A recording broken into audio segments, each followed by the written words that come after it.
పవిత్ర రంజాన్ మాసంలో ముస్లింలు ఎంతో భక్తి శ్రద్ధలతో నిర్వహించే ఇఫ్తార్ విందులు మత సామరస్యానికి ప్రతీకగా నిలుస్తాయని రంగారెడ్డి జిల్లా రాజేంద్ర నగర్ ఎమ్మెల్యే ప్రకాష్ గౌడ్ అన్నారు.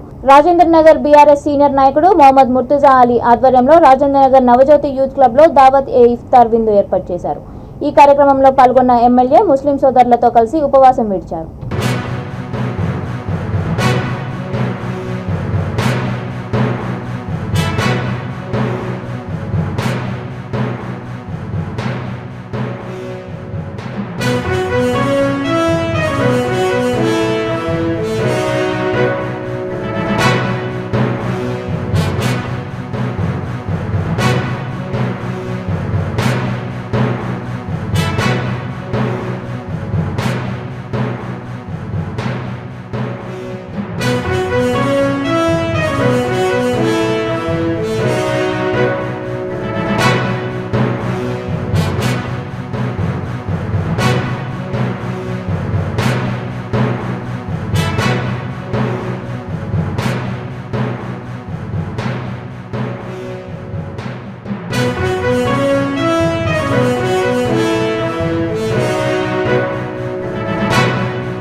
రాజేంద్ర నగర్ డివిజన్లో రంజాన్ పండుగ సందర్భంగా మా ముర్తుజాబాయి వీరందరూ కూడా ఒక్కపొద్దు రోజా ఇడిపించి భోజనాలు చేపిస్తూ ఎంతో సంతోషంతో ప్రతి సంవత్సరం కూడా ముర్తుజాబాయి వాళ్ళ కుటుంబం అంతా కూడా ఎంతో సంతోషంతో చేస్తారు ఈ పండుగ.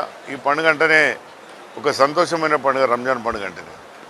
నిజంగా కూడా ఒక 30 రోజులు వాళ్ళు ఎంతో ఓపికతో ఉపవాసం ఉండి నీళ్ళు కూడా ముట్టుకోకుండా ఎంతో పవిత్రమైన పండుగను దీన్ని ఎంతో మంచిగా జరుపుకుంటారు. దానికి మనమందరం కూడా రావడం చాలా సంతోషం. ఇక్కడ చూస్తున్నాం, ఇక్కడ వచ్చిన తర్వాత హిందూ ముస్లిం అనేది కాకుండా అందరూ కూడా వేదిక మీద కూర్చొని ఇలాంటి పాలు పంచుకుంటాము. ఇలాంటి మనం రంజాన్లో పాల్గొనడం చాలా సంతోషం. మేము ఒకటే చెప్తుంటాం, తెలంగాణ మనం పోరాడి తీసుకున్న తెలంగాణలో మీ అందరు చూస్తున్నారు. ఇక్కడ కూడా అందా ఈ 9 సంవత్సరాల్లో ఇలాంటి పండుగలలో ఎలాంటి అవాంక్షలు లేకుండా ఎంతో సంతోషంగా జరుపుకుంటున్నాం. ఎప్పుడైనా మనం అనుకుంటున్నాం పండుగలు వస్తే ఏమైతే హైదరాబాద్ ఎక్కడైతే అనుకున్నాం, అలాంటి పరిస్థితి మన ముఖ్యమంత్రి గారు ఈరోజు ఎంతో ఆనందంతో ప్రజలందరూ జరుపుకోవాలని బట్టలే కానీ ప్రతి పండుగకి ఏదే కానీ ఒక కానుక ఇచ్చి నేను ఒక మన ముఖ్యమంత్రి కానుక ఇచ్చి నేను ఒక అన్నయ్యలాగా ఉంటా, నేను ఒక తమ్ముళ్ళలాగా ఉంటా అని చెప్పి ఇలా తీసుకోవడం చాలా సంతోషం. మనకి యువకురు కేటీఆర్ గారు కూడా మీరు చూస్తున్నారు, హైదరాబాద్లో ఎంతో డెవలప్ చేస్తూ ముందు ఇవన్నీ చేస్తూ పాటు డెవలప్మెంట్లో కూడా ఎంతో ముందుకు పోతున్నాం మనం అందరం కూడా.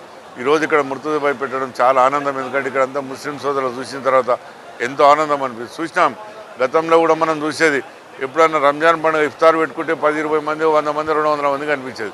ఇక్కడ వందలాది మంది వచ్చి ఇలా ఒక భయం లేకుండా ఎంతో సంతోషంతో మనం హిందూ ముస్లిం అంతా కూడా బాగా చేసుకుంటామని అలాంటి పరిస్థితి ఇలా మన ముఖ్యమంత్రి గారు తీసుకుంటారు.